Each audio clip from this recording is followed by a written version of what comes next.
Angels, up until that fumble there, 21-17, were you happy with how the offense was fighting? I mean, it clearly wasn't a perfect night for you guys. I mean, definitely the guys, you could see we wanted to score.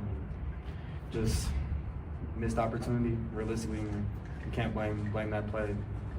A lot of stuff we got to do better all around, clean up, get ready for next year. I guess for you, Julian, you've been able to connect with Amari Miller in 3 straight games now. Can you just describe why that connection has been successful and how you can continue to improve on it beyond just 3 completions? In all honesty, I think he's not a guy you can guard man coverage, and I think he's shown that. Tonight, they dropped in those zones, like I said, and kind of changed me and him things. So, like I said, next week just get back in the lab and just get ready for the next week.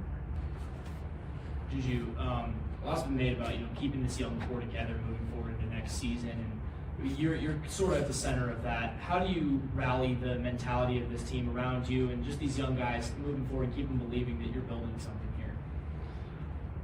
I think you can't judge the team based off the outcome of the season. So, that's kind of what I've been telling the guys. We just got to keep working. A lot of the freshman guys are getting their opportunities right now. Just telling them, just be prepared, be ready. Portal is the portal. Guys are going to hit it, but you can't really control that. But I'm just trying to keep all the guys I can here for next year, so we can do what we need to do. Good, Brian.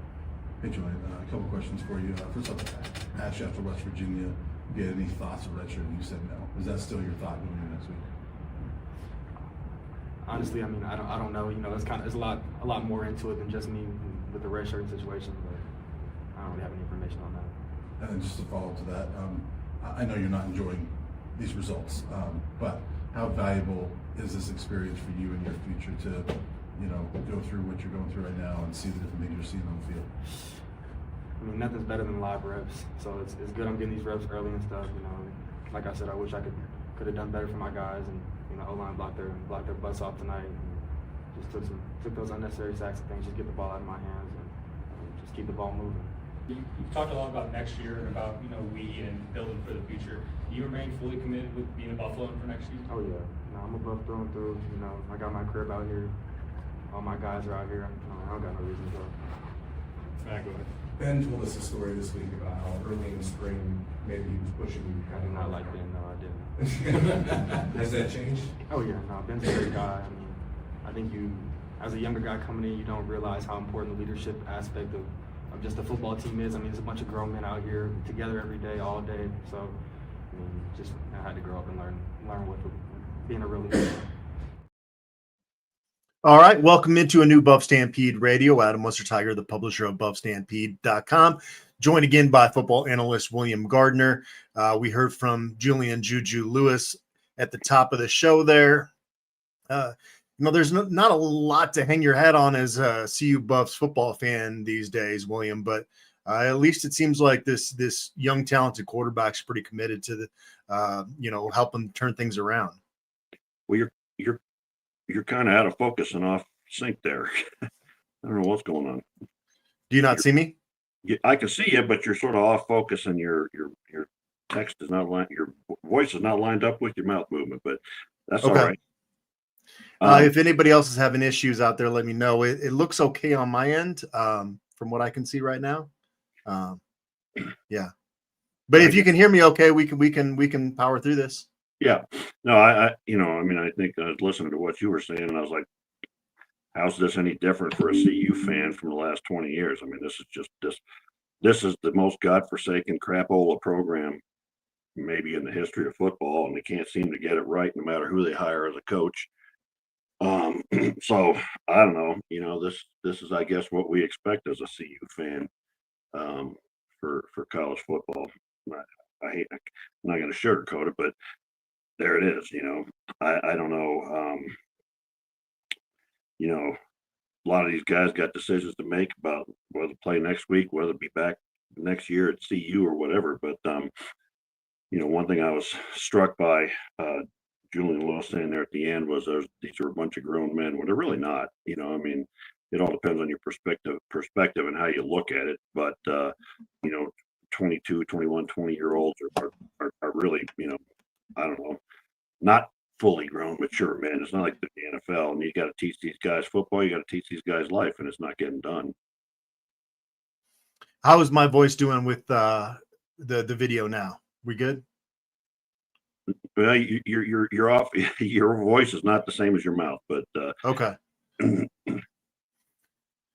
Yeah, I just plugged in the hard line there, so hopefully that will fix the issue at some point during the show. Yeah, on my end it looks good, but there was somebody that put on the chat that my video is a little behind, so hopefully that catches up here.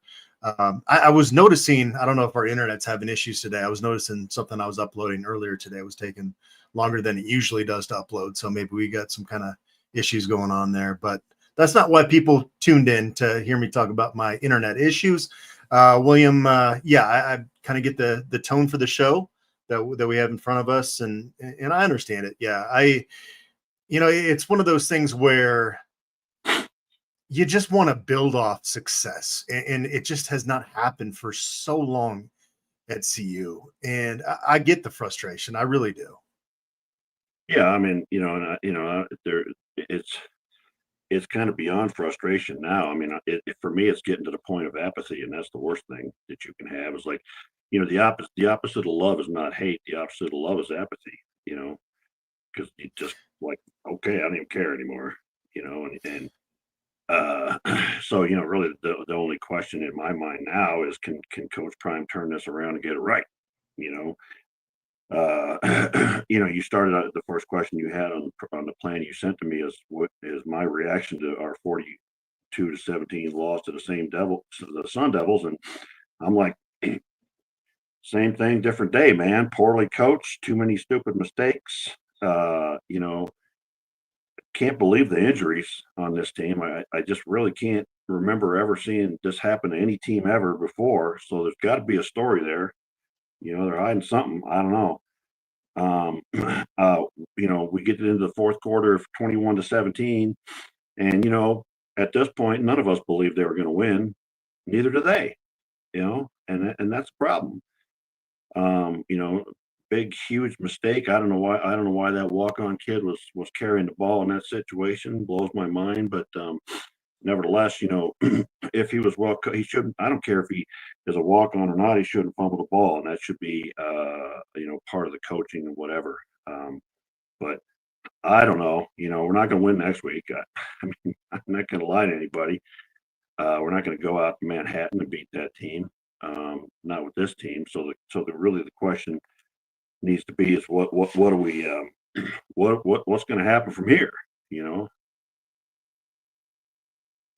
Yeah, no, it's going to be a very critical stretch for this football program.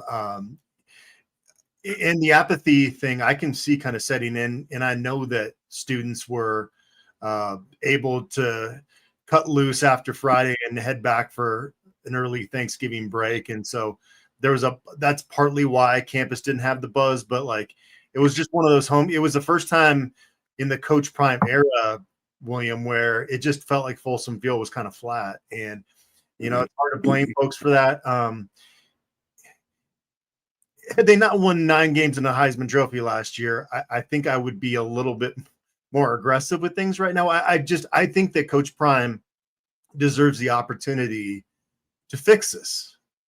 And there's also the financial side of it where you're not going to fire him anyway, so it doesn't matter. So yes, this is so critical what his moves are these next few weeks. We got a question about what changes are coming. We'll get into that in the show and kind of our thoughts on what needs to happen. But I genuinely believe he deserves the opportunity to fix this. Well, yeah, I think so too, but at the end of the day, the reality is he's not going anywhere given the financial realities. Robert Livingston's not going anywhere unless somebody hires him away. So there are certain things that are going to be the same. And then the question is, what does he do different? I think part of the reason for what you're talking about, the Folsom being flat, is that for the first time in the Coach Prime era, there's no hope.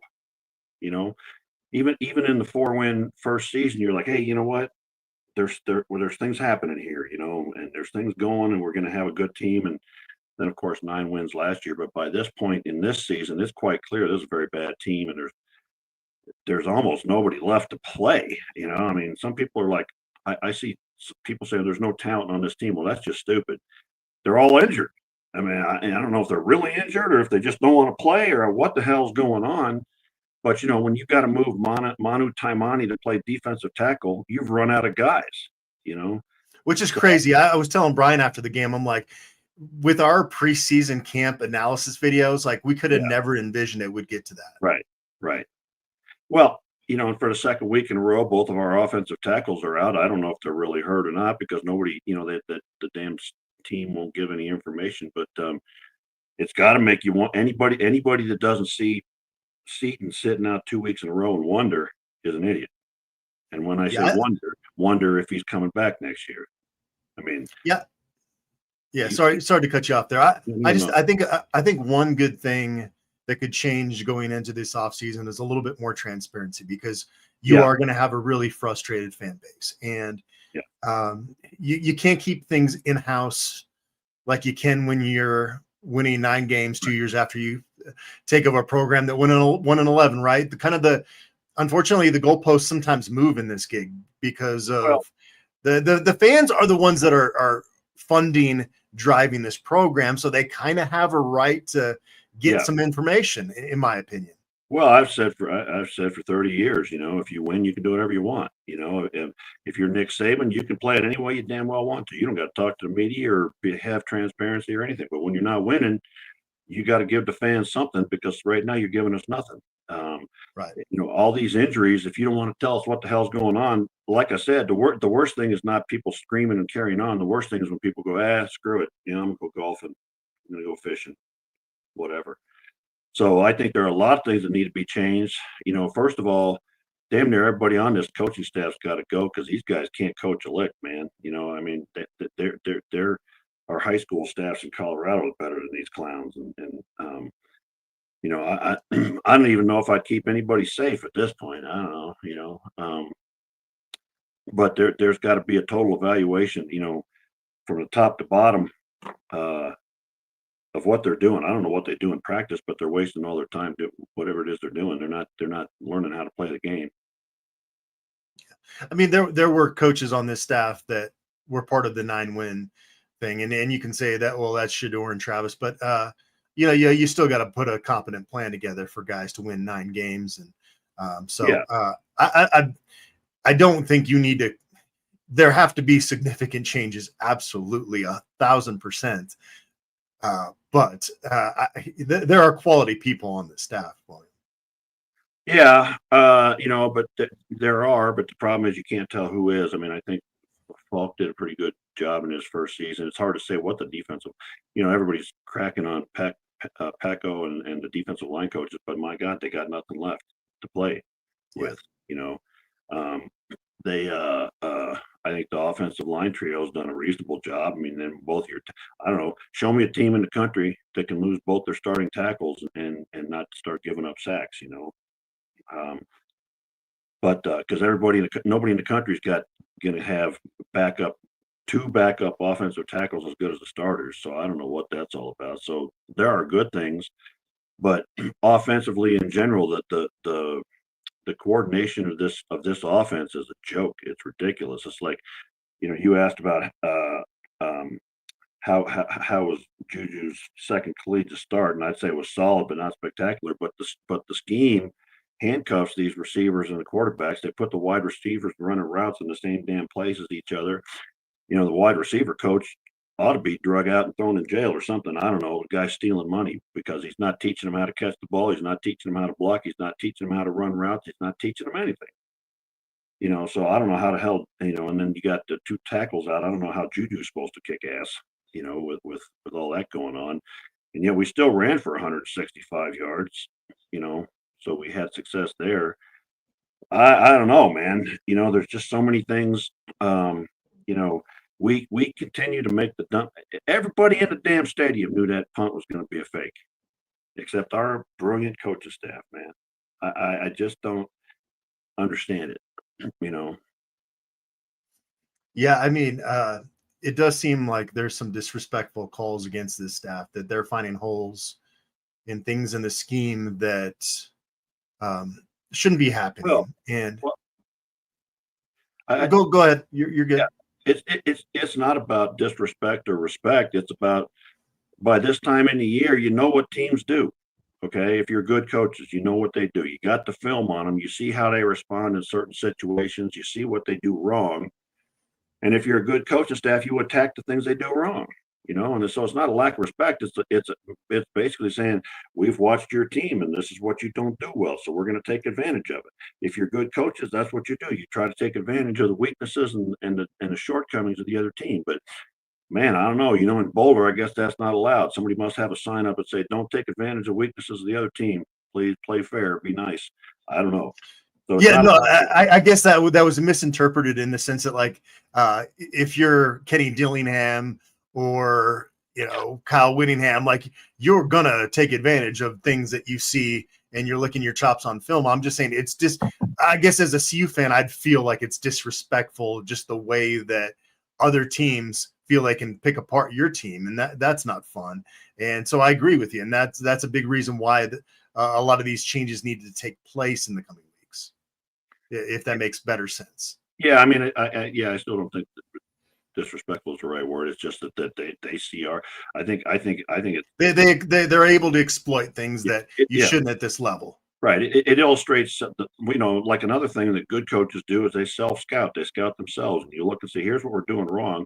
We don't get things fixed on this team. We're doing the same dumbass things we did in game one wrong, and we don't get them fixed, and so the dumbest saying in football is the one where people say it's not the X's and O's, it's the Jimmies and the Joes. Well, that's bullshit. And that's a basic misunderstanding of college football, because you've got to teach these guys coming out of high school every aspect of the game. And that means fundamentals, hand placement, foot placement, techniques. You got to teach them attitude and how to play hard and everything else. And then you've got to give them schemes that actually work against the things you're going to see, So I don't know, they're not teaching them any of the things that they need to teach them, So it's pretty clear to me. I don't give a damn what Gary Barnett or Matt McChesney has to say. I don't really respect those two people in terms of their football knowledge anyway. So I don't know. It's just quite clear to me that they're not teaching the damn fundamentals of the game to these guys. They're not giving them any kind of they're failing in every aspect of coaching on this team.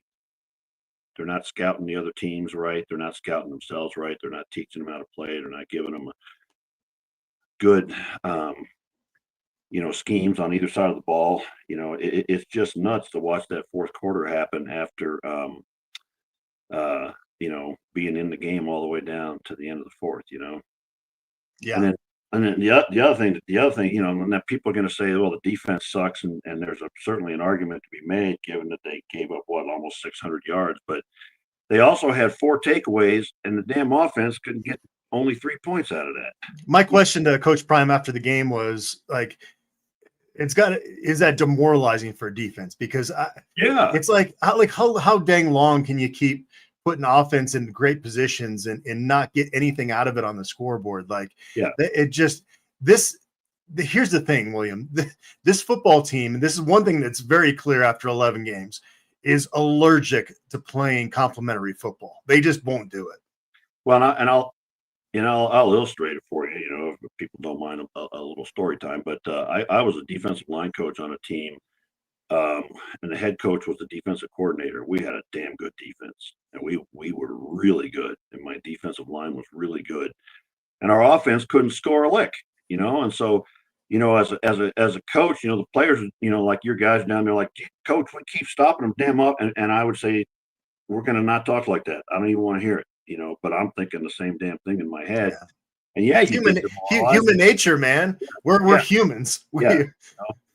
And you're like, and the offensive coordinator was a friend of his who didn't know what the hell he was doing, and it was just frustrating. And it was frustrating in the coaches' meetings. It was frustrating to the players, and so the defense keeps going out and doing their job, and sooner or later they got, they're only human, they keep putting them on the field. They're going to break at some point. So I don't know. It's just it's unbelievable to me how this season has come apart, week by week until now. It's almost like the perfect storm of bad. I don't know. It's nuts. So what is needs to take place in the next month for you to kind of feel like there is hope going forward? Well, we need a new offensive coordinator. It's got to be somebody serious. I mean, whether he needs to go talk to Nick Saban or somebody like that. Don't bring me some jackwagon, quarterback coach from the NFL or something like that. Bring me somebody who knows what the hell he's doing in college So football. we're setting the bar at Nick Saban taking over as OC. No, I'm not saying that. Well, Chip Kelly is. I don't know what he wants to do next, but I want somebody serious. I want him. If you're friends with Nick Saban, why the hell don't you sit down with him every freaking weekend and ask him, what the hell do I do better? Because there is no better college football coach in history as far as I'm concerned. And so why wouldn't you take advantage of that? And he's got a Rolodex of people that's 9 miles deep, and so go get somebody that's a real offensive coordinator and then let them pick their staff. If they want to keep Falk, if they want to keep the offensive line coaches, fine, so be it. But let's get a significant, real offensive coordinator with a real plan, right? That Joker Phillips has got to go. That Joker Hart's got to go. No questions asked. Here's a nice handshake. Get the hell out. And then beyond that, I think the cornerbacks coach has got to go. I mean, how do we have the best cornerback in the history of football as our head coach and our cornerbacks stink? I don't get it, man.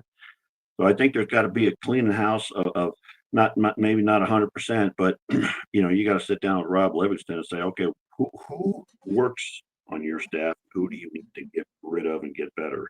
And what is it that you're going to do better as a defensive coordinator? Our linebackers have been subpar 2 out of 3 years, so that coach has got to go. And then you've got to get, Dion got to get serious about everything. He can't just do it with his name. He's got to get out there and go visit recruits. He's got to get on the phone and talk to kids. He's got to bring guys in.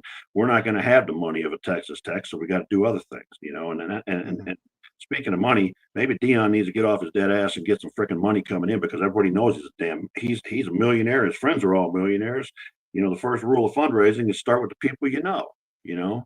So it's your job to make the program work. So it's part of your job to raise the money to make that happen. So, it's a total revamp in terms of coaching and players, in my view. One of the reasons I titled this as Colorado limping to the finish line is because Tawfiq Byard went down. Fortunately, it sounds like that's not going to be a serious injury. But William, to your point about, the defense, statistically, you look at that final box score, and it does not look good for that group at all. 42 points looks pretty awful, especially given that the Sun Devils had never scored that previously this season. But beyond just getting those takeaways and not having, the offense being able to cash in and kind of getting that mojo going, playing complementary football. I thought when Byard went down, it was like, oh man, it's only a matter of time, because he is kind of the heart and soul of that group. Yeah, and he plays full speed and plays not reckless, but with reckless abandon, I guess. Yeah, throws his body around, so it's not surprising that he would get nicked. But I just can't get over the injuries on this team and the way they've decimated certain positions. Yeah, it's crazy. All right, let's get into our favorite sponsor here on the show. One of our favorite three. I'm actually not going to place favorites, unlike Coach Prime that likes to rank his kids. I'm going to say Taco Bell, Macaulay Capital, and the Hungry Toad are all even. Fall is upon us and the weather is getting colder, so Taco Bell has decided to bring the heat. For a limited time, you can get Taco Bell's new Flamin' Hot Frito Grilled Cheese Burrito. Grilled cheese burritos are a fan favorite, and this edition takes it up a notch with a new spicy Flamin' Hot rice and crunchy Flamin' Hot Fritos. Loaded with seasonal ground beef, sour cream, and cheese melted on the inside and outside of the tortilla, this burrito will be sure to be a delight. The Buffs box at participating Colorado Taco Bell locations was such a hit that they are running out at this point. So thanks to everybody that supported your local Colorado Taco Bell and by extension helping out CU.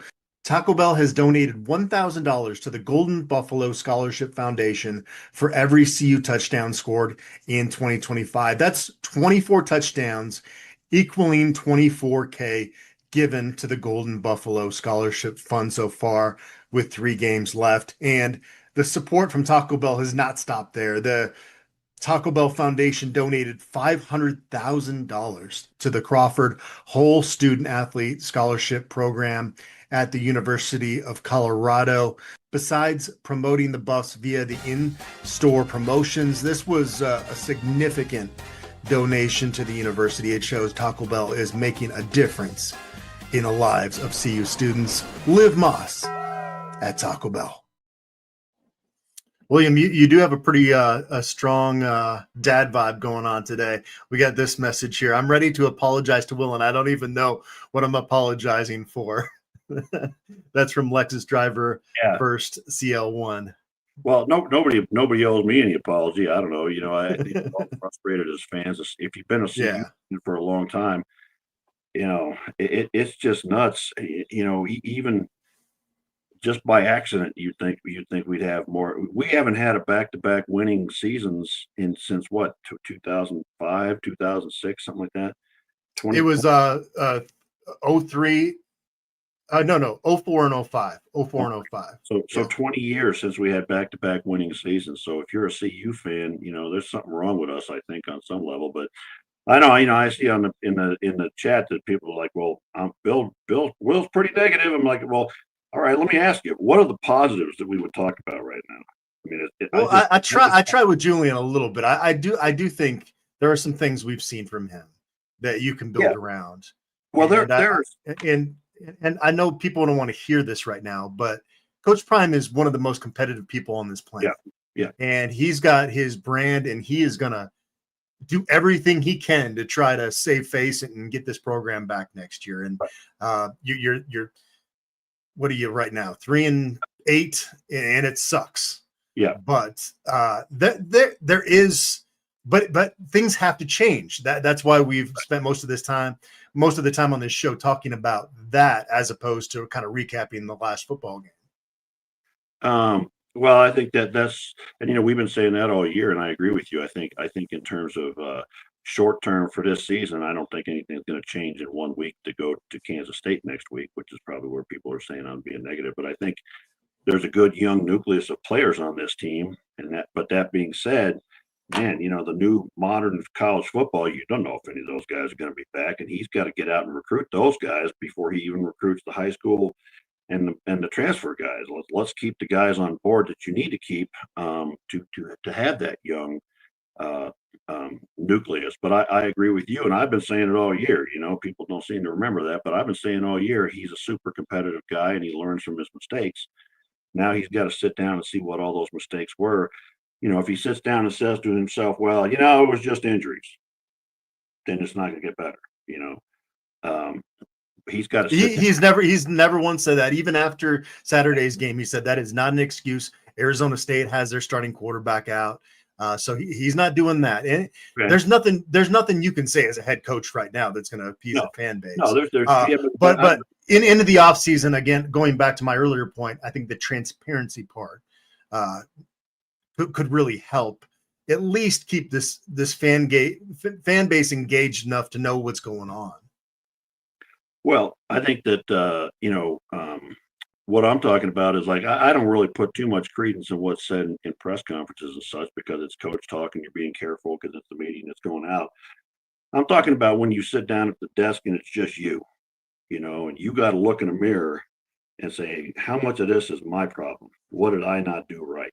And if you're going to, and some coaches be like, well, it's just injuries, it's not, I couldn't do anything about that. So what I'm talking about is when he has a real moments with himself, what's he going to say and what's he going to do? He's got to revamp that coaching staff, and he's got to go out and get real coaches that really know what they're doing at this level. And people say, well, just get NFL guys, and it's not the same damn game at the NFL. They don't have to teach the things at the NFL that they have to teach at this level, and so that's a critical aspect. So I don't know. I mean, I think there's a lot of things to be positive about in the longer term, or that you can be positive about if you want to be. A lot of people are like that, just want to throw Coach Prime out the window, but I think that's a wrong approach, and I think he does have an opportunity to really turn this around and make it better. Yeah. It was great to see Mason Crosby back in Boulder this weekend. He got inducted into the CU Hall of Fame. I know you're such a big fan of kickers and punters, William. What were your thoughts on Mason back when he was with Buffs? Why are we going here, man? Why don't you ask me about Dan Lanning? I thought he was a great kicker. I don't know. I thought he gave you a weapon from a long distance. But I don't know. Still not a football player. I don't know what to tell you. All right, we'll move along. But come on, Mason was a man back in the day. Even the hardcore football players, when Mason Crosby was with the Buffs, they loved the dude. Like they were like, I want to see this kid kick a 67-yarder to end practice, and it would really ignite the practice fields. We actually had access back then. It was really fun to watch his leg strength. He was destined to be a star in his Green Bay Packers all-time leading scorer. So he's had quite a career, won a couple Super Bowls. Yeah. So, yeah. Well, he's a great kicker, and I'm not congenitally wasn't born hating kickers and punters. I mean, back in the day when we were a good team, we had All-America punters more often than not. Frankly, Barry Helton, and then blanking on some of the names, and I always enjoyed them, and I'd like us to have great players at every position. Yeah. Dara O'Neill was Colorado's best football player. He was a punter back in 2012. And that tells you where some of the depths have reached in a negative aspect around here in the last couple decades. Yeah, but he decades. He also play Australian rules football? I mean, he's a bad dude, man. I mean, he'll knock he's you. He's doing well in life. Yeah, I was a big fan of his. He'll knock you on your backside. Dara O'Neill actually had like the go ahead because he was such a good athlete that if you see certain things, you can just run with it. And it was like a built-in fake, which is pretty darn rare at this level to be able to trust somebody to be able to do that. But again, you got that comes down to scouting, and you've got to be able to see. Like I've coached the punt coverage team on every team I've ever coached. And we would look for certain things on film. Like if they didn't stay at home on their punt return, whatever. I would tell my punter that. I would tell my head coach that. Say, here's what they got to do. There several times when I go up and go, we need to run that fake, coach. And he'd look at me and say, you better be right. And usually I was, because you look at the other team and you sort of see what they're going to do, and like we punt the first couple times in the game, and they did the same thing, and say, okay, now they're susceptible to the fake because they're just not staying home. So yeah, it's not so much you trust that person because they're they've got good football acumen, but you've also taught them the game and what to look for. By the way, the fake punt that was converted against CU on Saturday, Sean Niehoff was the first to point it out in the press box that should have been a penalty. And you watch the replay, and so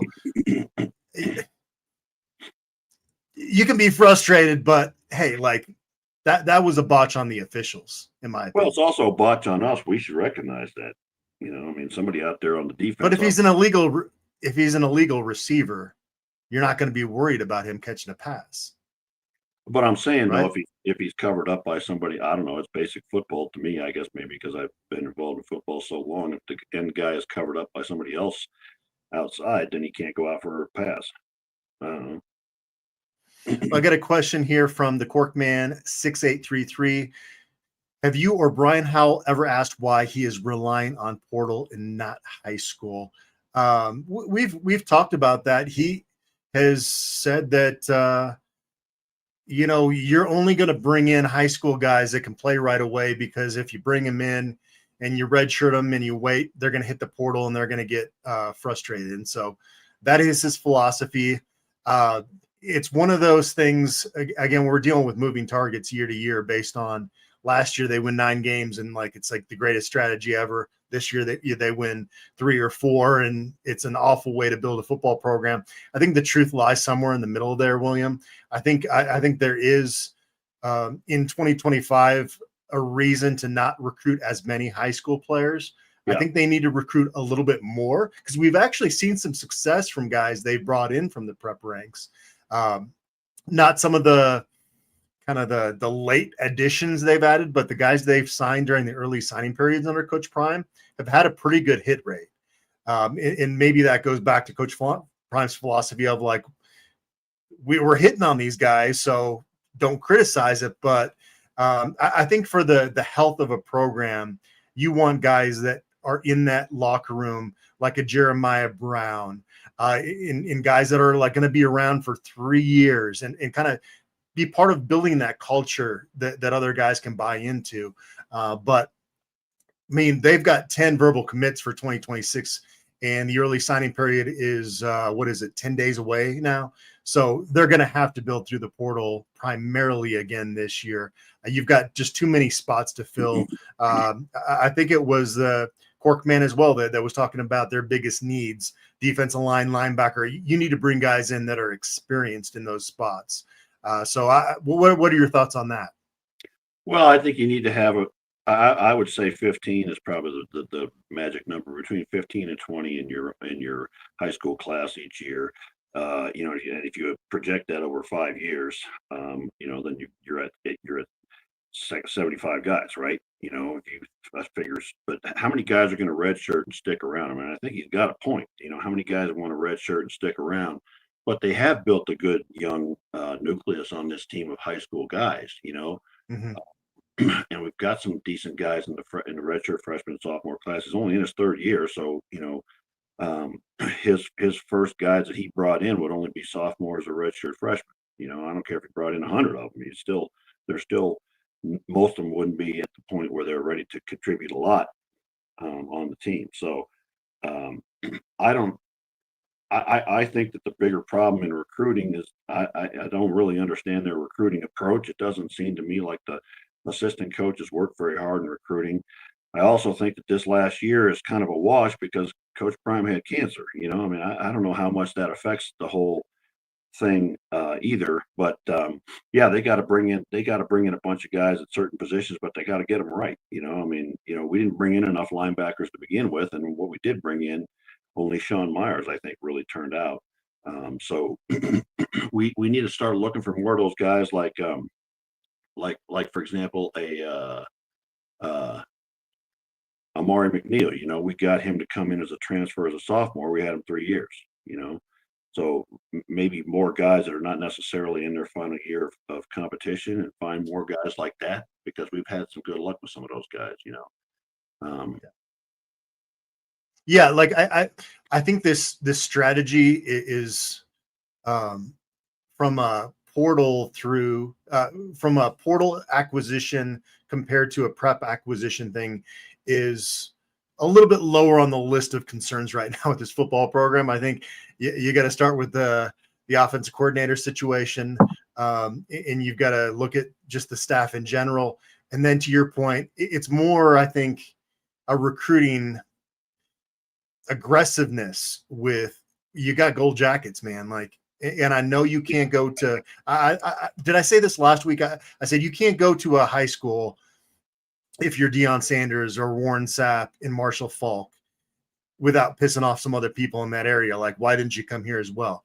But you can absolutely do an in-home visit, and that's going to be such a huge advantage for the program if you can get guys, like you said, on the staff to be a little bit more aggressive with their recruiting approach, because Corey Phillips, Darius Dardenbach, their team, they do a great job. They really do. I've covered a lot of recruiting staffs at the University of Colorado, and these guys are on it. They need help. They need help to be able to bring in top-ranked recruiting classes. Now after 3 or 4 win season, you've got to have your head coach be a little bit more proactive. You can't just bank on the fact that we've really turned this thing around. Yeah, and I think that it's great to have the gold jacket guys, but what the hell, the value of it is to get out there and meet these kids and bring them in. It's like, so you put Warren Sapp in the living room, and I bet that's a pretty impressive thing, or Marshall Falk or whatever. So yeah, get them out of the building. I would like to see, somebody said in the chat that it's a lazy way of recruiting to go out to the portal, but I don't think that's the lazy part. I think the lazy part is that the coaches don't work that hard at it, you know. And I guess I should also say I think I made Lexus driver on the post on the chat cry and didn't mean to make him cry. So we're all happy here. We're all a big family. So we're just trying to go through some therapy here is all we're trying to do, right, William. Right. That's a big group. We're trying to talk right. it through. You know, if we get together, we'd have beers and have cheeseburgers. But I think that you know, they need to get these guys out. You know, really getting out on the road and being aggressive, getting these guys in. And I think, you know, that first year, you have to remember that we were the worst program in the country when he took over. So rebuilding from high school really wasn't an option. You know, totally, 100%. Yeah, but you got to get those guys. You've got to get those Shedeur. I mean, obviously the Shedeur and Travis Hunter were relationship things, but then Jimmy Horn Juniors and the Will Shepherds and that other LaJonte West, he's brought a lot of talent to Boulder outside of Shedeur and Travis. Everybody keeps going back to those guys, but there was a lot of other talented guys on that team, especially defensively last year. Yeah, and you know, it just goes to show you, like the three guys. I think there's four guys off that defense that I think made a big difference and helped Livingston look a lot better, and that is Nwankwo, block bully, and BJ Green, and then the two linebackers, Hill Green and Bentley, right? And then also the safety, who was such a team leader, Cameron Silman-Craig. Yes, yeah, you know, and you know, and then Travis Hunter. So I guess there's quite a few guys, but you know, I think DJ McKinney was probably actually even better last year than he was this year. Yeah, because he didn't have to be the guy. You know, he didn't have to be the guy. You know, so Preston Hodge was better until recently. He started to actually play pretty good football. Well, don't you think? So and I think they needed to be prepared for the loss of a lot of those guys sooner on. I don't know. You know, we got some more comments here in. Why does William Gardner's need a ceiling fan in November? Shaking my head. That makes me cry. Actually, so this is coming from a guy. I got your back, William. Let me take this one. I show up to a press box. I don't even care if it's the middle of winter with a little fan in my bag because I just like air circulating. I don't like stuffy rooms. It's like an OCD thing, maybe. I don't know. What's your reasoning behind it? I don't know. Same thing. I'm big and fat, and it keeps all the body heat in, you know. So I don't like being hot and sweaty. So I just like the fan going. I guess I could open the window. It's pretty cool out there, but then I got the highway right there. It'd be kind of loud. Corkman's is driving our production plan today. Plus also, it's become a conversation point on these podcasts. I do remember one time you didn't have the fan going, and right. You got some comments there. So yeah. Well, I think the very first one we ever had, some woman put on there, "I'm not watching this anymore because of that fan." Well, you know, we all have our quirks, man. We all have our quirks. You know, there's certain things like we got the ceiling fan, and then you got to poke me about Dan Lanning and kickers. You know, there's just things that are kind of built into this podcast. The absurdity of life, William. I just have to. I got to find a sense of humor in it at times. Right. I just do. And our Lexus guy, we're just messing with you, man. We're just having a good time here. But we got to have more fun, you know, with the way things are going on the field. But I see the quote from Corkman, the question that you put up there about cover someone with Prime's domineering personality. And I would respond to that and say every head coach on the planet at every level thinks they're the smartest guy on the planet. Every single one of them. So I don't know that it's any different whether it's him or anybody else.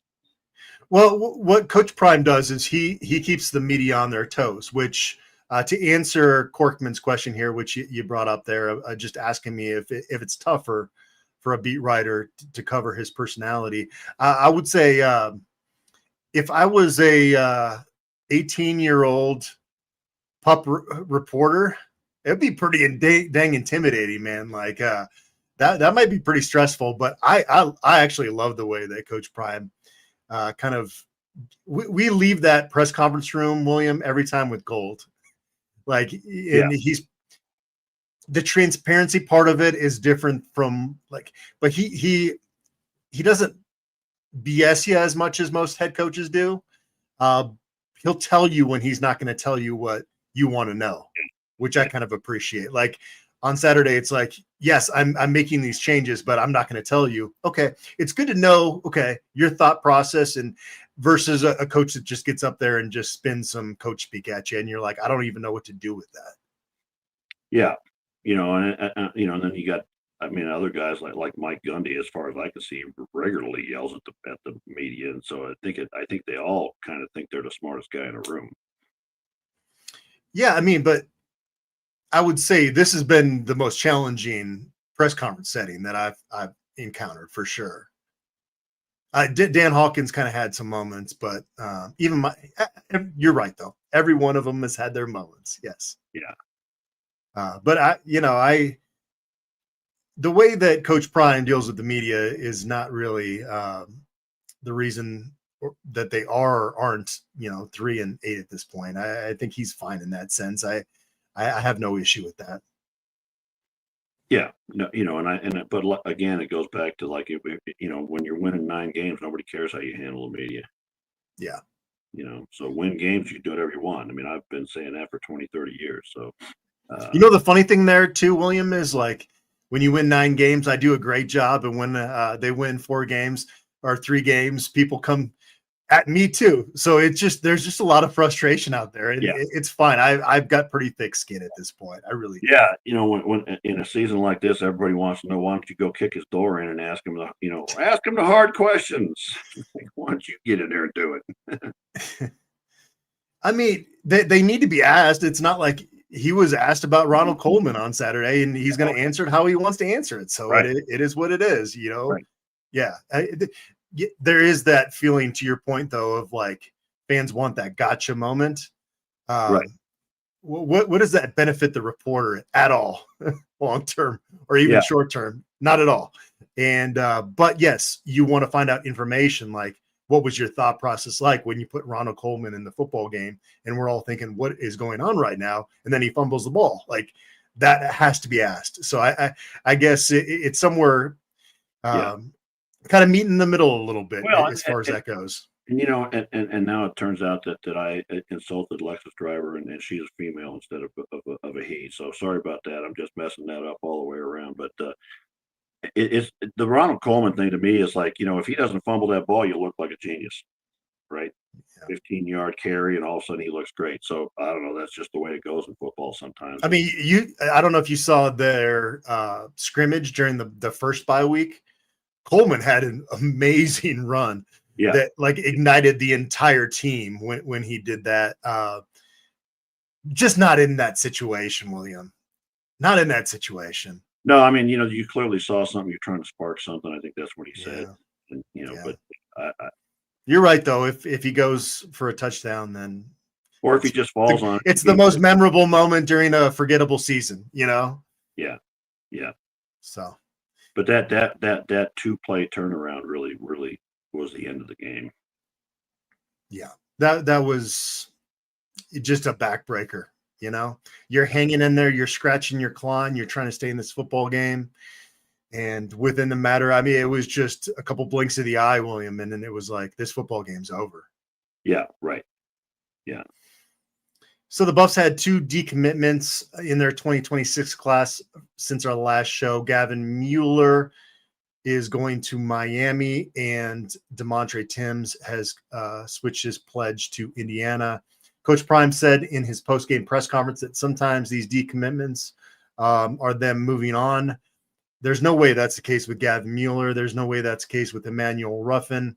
I don't know if that's the case with DeMontre Timms. He did commit to, I believe, is not Indiana, not the second-ranked team in the country right now. Yeah, something like that. So, you're trying to save face a little bit there. That's fine, but they're not kicking guys like Gavin Mueller to the curb.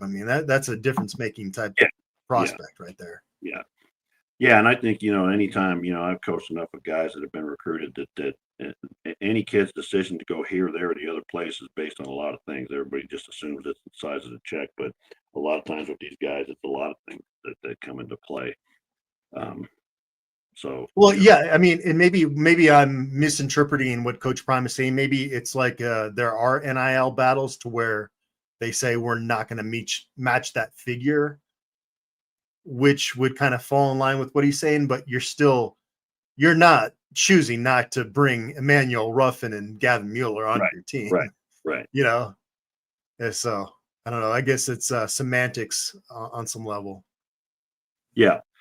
And I think before we move on, there's a point that Corkman made that I think is a good point to chat about real quick. Is that a lot of players that have left here have done really well, and that makes you wonder about the coaching. If I don't know if you see that question in there, but it makes you wonder about the coaching here. Well, I don't wonder anymore. But when a guy doesn't make it here, and then all of a sudden he goes somewhere else and he's great. Okay, why couldn't we get that out of him? I don't know. Dayon Hayes is having a good season. I didn't know that. That's cool. Good for him. Yeah, he mentioned Benson, Khalil Benson, Dayon Hayes, Nikai Hill-Green, Colton Hood. Obviously, we've all seen that. He's like Khalil Benson goes and he's a starting guard for Indiana. And they're number 2 in the nation. So that's pretty solid. Yeah, Shimon Mateer too. That was a weird deal. Like the first 2 springs with Brewster, like they bring in a really good, talented tight end, and that guy's like in the portal after 15 spring practices. Or I don't even know if either of them made him through all 15 spring practices. Simone Taylor. Am I blanking on that? Shimon. No. I mean, I think he was there the whole spring. Yeah. What's the one before? Yeah. Before was another guy. And I think they probably got in there and realized these guys don't throw to the tight end. What the hell am I doing here? Yeah. So, fun times, man. At least we got a good start time for this Saturday's game. Yeah. 10 a.m. Mountain Time, 11 Central Time. So get your breakfast burritos, your Bloody Marys, however you need to get ready for that game. And I would still tune in, William. There is a reason to still support this football team, as apathetic as folks are. Before we stop we didn't really touch on the quality of the recruits that we had visiting this week. Obviously, I didn't get to see a great outcome, but I mean, they're clearly working on recruiting because they brought in all these guys that are pretty highly rated. A lot of them committed to other places, and I don't know what will happen with any of those guys. You would have dreamed for this group of visitors back in some other eras. So they are still bringing in talented players. You got to get them signed. You got to get them on campus. You got to get them coached up, and that's a challenge at this point. And I want that quarterback, Femi Babalola, because I love that name, man. Femi Babalola for 6. Yeah, he's currently committed to Boston College. So they brought in some good players this past weekend. I think there's some good news coming around the pike as far as recruiting goes, but it's not going to be, quite to the extent of the excitement that we've seen with some previous signing days at Colorado. I don't know how serious Terry Wiggins, the linebacker committed to Penn State is, but man, that guy starts day one. Oh, God. He's really good. Yeah. I mean, Carson Crawford too could come in and play right away, man. That kid is so good. Well, it's like we did that film show on him, and I was just blown away by his film. I couldn't believe that he was only like an 87 or something. Now we moved him up to 93, and he's a 4. Yeah, he got a bump. Yeah, he's a blue chip recruit now. Much deserved, well deserved. It should have been. The linebacker class in this high school class is outstanding, and if you add Wiggins to it, it's going to be one of the best linebacker classes in the country. So hopefully, we get some of those guys, and Rodney Colton's still looking good. So I don't know. I think it's not all doom and gloom. I don't know. I can find positives.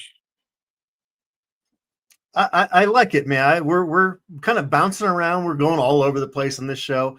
This is kind of what has to happen after what's happened. How many weeks ago was that Iowa State game now? I mean, we're talking 7 weeks ago? It's been a rough stretch, man. Everything in this season seems like 2 years ago already. It's like presidential years at this point, right? I do feel myself aging a lot more during these type of seasons. I can just like feel it when I wake up in the morning. Things hurt that didn't during the off season. Yeah. It's just the different mentality of winning versus losing makes such a difference about everything. So, yeah. Well, good show. Let's hopefully catch up after the season finale, William, and kind of we can really at that point dive into like this is what's got to happen for this program going forward. We've kind of touched on that a little bit, but it's going to be. And somebody asking there, can you specifically tell the dates when the portal opens and when the first signing period is? That's probably something we could throw out there to people. Yeah. What was the question again? What are the specific dates for the portal opening? January 2nd through the 16th is when it's going to be open. You've got some weird dead periods in there to where you're not going to have that whole transfer class sewed up at that point, obviously, but pretty close because you're going to have the spring semester starting. When is I got to look at when the spring semester starts at Colorado because you only have a little bit of time to get guys in if you want to get them there. When's the spring ball? It's a week from this Wednesday, so the first Wednesday in December. And one thing to keep in mind about both the early signing day and the portal is that, like the portal, for example, when it's open is only when you can put your name in, but guys can commit to programs beyond that date. So Colorado's first day of classes for the spring semester in 2026 is actually January 8th. So they're they got to make quick hay of this if they want to get some of those guys on campus for spring ball. I don't quite know the best way to handle this transfer window from a time span standpoint. I didn't like it before because you had teams that were preparing for big bowl games and college football playoffs that are having to deal with that, and that's not fair. And I got to point out somebody mentioned on the Dan O'Sco says, if we're looking at bright points, man, the new Ralphie is an ass kicker. I love her. She is the highlight of this football season, no doubt. She's the MVP. Yeah.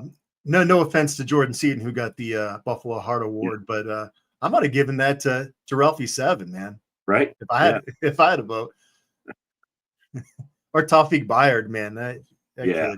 I was a little surprised. That Jordan Seaton got that, but I don't have a vote on it. So, I pulled up for those that don't know, the Buffalo Heart Award is given by fans sitting behind a bench for players that best exemplify heart, desire, determination, and grit throughout the season. To me, that's Tawfiq Bayard or Ben Finiseth, but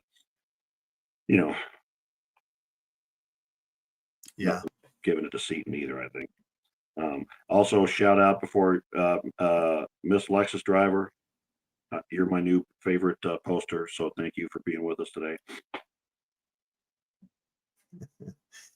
All right, I'm not going to dive into the last one there, man. Cork, man. Let's move on. I like Matt McChesney as a human being, but yeah, I mean, some of the stuff with the in-state recruiting stuff is a little bit dramatic. But I'm a fan. I'm a fan of him as a human being. Just man, like I just could never be like that angry of a human being, William. Like it's just not in my DNA. Yeah. And I try to be critical. Did I do okay today? What's your grade for me today?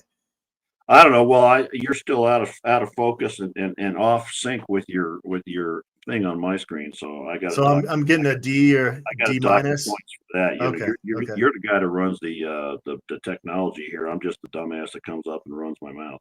So I think I did my part. Thank you. All right. Well, I wish we could have had a more fun show for folks out there. It's been a while since Colorado Buffaloes have won a football game, and I think it's kind of wearing on all of us. But the sun's out today. We got Thanksgiving on Thursday. Hopefully everybody has plans and is around loved ones and can enjoy that. William, what do you have going on for Thanksgiving? Do you get to do anything fun? we're going to go over to my brother's house, and my fiance and her daughter, we're going to go over there, and we'll just hang out and have a nice day. Nice. Yeah. My wife's been working her butt off. She got a new job here recently, so I'm actually going to get GQ smoked turkey in their whole Thanksgiving feast, and then got the in-laws coming over, and our youngest will be here. So we're going to have a pretty good feast. I'm looking forward to it, and then hoping there's no ice on that road on I-70 out to Manhattan on Friday, because I got to get out there pretty early. There's going to be an early kick on Saturday. Yeah. Oh, the Little Apple, man. I don't know. Not to offend anybody in Kansas, but what a dump. You know, I'll tell you though, William, as I get older, I like space more. And some people I like people, but I don't want to be around them all the time. Amen And so to being able to get on I-70 and just hit my cruise control, it's a pretty easy drive if the weather's okay. I got some podcasts ready to listen to. I don't mind being alone. Is that just something that grows as you get older? I don't know. I actually used to, when I was in the Navy, I'd have to, in the Marine Corps, both were based basically out of San Diego, and I'd every now and then make the drive straight from San Diego to Denver if I only had a few days to leave, and just drive for 17 hours and be by myself. It lets you kind of reflect on some stuff and work through some stuff mentally when you just have the world through the windshield there, right? Yeah, and that was back before you were born, and back when we had Flintstones cars with our feet going through the floor and all that sort of stuff. And I had to listen to music. What year was that? What year was that? Hold on, I'm telling you. Well, there was multiple years because I was in the damn Marine Corps and Navy 10 years total. But okay, I had to listen to music on these things we had called cassette tapes. So that's probably technology way before your time. Not at all. No, I know the 8-track. Yeah, records. Yeah. What year do you think I was born in, William? 2000. 79, man. Come on. All right. Yeah, so at least you made it into the 70s. You made it for the end of the 70s. In October, just barely. But I'm proud of those. What is that? 2.5 months of my life in the 70s. Yeah, they probably put you in a leisure suit as a baby. And apparently I got dropped on the head, so that says a lot right there. As a kid, my mother says that I crawled out of my crib and just right onto the top of, because babies don't have the most hardened skeletal structure at that point. She was pretty worried about me. So maybe I can just blame anything that I do wrong in life on that going forward. Yeah, well, I don't know, and then I was so my fiance is quite a bit younger than I wasn't. She talks about what I eat and drink, and I'm like, I was in the Marine Corps and the Navy back before environmentalism was a thing, and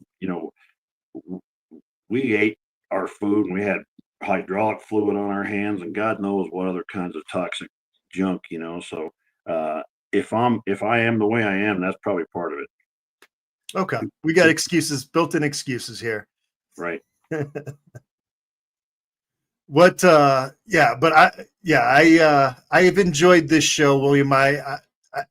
We joke about it being therapy sessions, but on some level, it's really not a joke. I don't think. Yeah, no, and I think I think Lori on here says first generation Atari. I remember that with the Pong, and all you had was one game. But now I do as well. Now we're just going into reminiscing about the good old days, because and if I thought good old days for CU, I was there. I got there in 1983, and our first year I was there was Bill McCartney's first year, and we stunk. And then I was there, and that first freshman class he had, and they were all starting as redshirt freshmen. And I'd go back to the dorm and say we are going to be really good, and people would laugh in my face, and then we were. So that's. That's a feather in the cap there. Yeah. So things can happen. We were 1-10 one year, and I think we went 7-5 the year after that. So you never know. Keep the hope alive, William. Don't become too apathetic on me. We need you around here. I'm still here, sigh. I'm too stubborn to walk away. All right. Well, let's end the show there because it's starting to go off the rails here. But we'll be back next week. We're going to recap Colorado season finale, and of course, I'll be doing analysis videos with Brian this week. And be sure to check out BuffStampede.com because we're going to be going out strong. We, the Buffs are limping to the finish line, particularly on the participation report, but we're not going to do that. So continue sticking in there, and it's going to be an interesting stretch for the Buffaloes once this season does end. Fall is upon us and the weather is getting colder, so Taco Bell has decided to bring the heat. For a limited time, you can get Taco Bell's new Flamin' Hot Frito Grilled Cheese Burrito. Grilled cheese burritos are a fan favorite, and this edition takes it up a notch with a new spicy Flamin' Hot rice and crunchy Flamin' Hot Fritos. Loaded with seasonal ground beef, sour cream, and cheese melted on the inside and outside of the tortilla, this burrito will be sure to be a delight.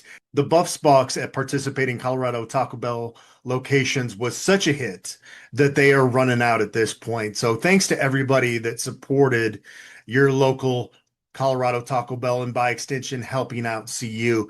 Taco Bell has donated $1,000 to the Golden Buffalo Scholarship Foundation for every CU touchdown scored in 2025. That's 24 touchdowns, equaling $24K given to the Golden Buffalo Scholarship Fund so far with 3 games left. And the support from Taco Bell has not stopped there. The Taco Bell Foundation donated $500,000 to the Crawford Whole Student Athlete Scholarship Program at the University of Colorado. Besides promoting the Buffs via the in-store promotions, this was a significant donation to the university. It shows Taco Bell is making a difference in the lives of CU students. Live Moss at Taco Bell.